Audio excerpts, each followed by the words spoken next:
So currently there is a snow blizzard coming my way that's about to cover most of my village, and I'm simply making that judgment based on how much it has already covered, by the way. But that's not why I'm making this video. I wanted to make this video to showcase you guys, especially for the newcomers to Vintage Story, because I don't think I have yet seen anyone do something like this before. So as we're currently running in the blizzard, you can hide behind branches to minimize the effect of it. I suppose it depends which direction the snow is coming from.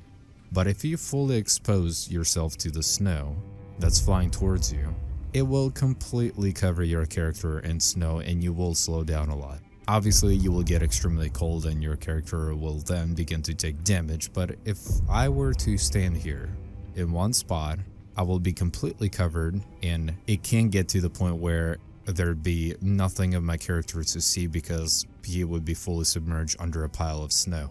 I mean, how cool is that?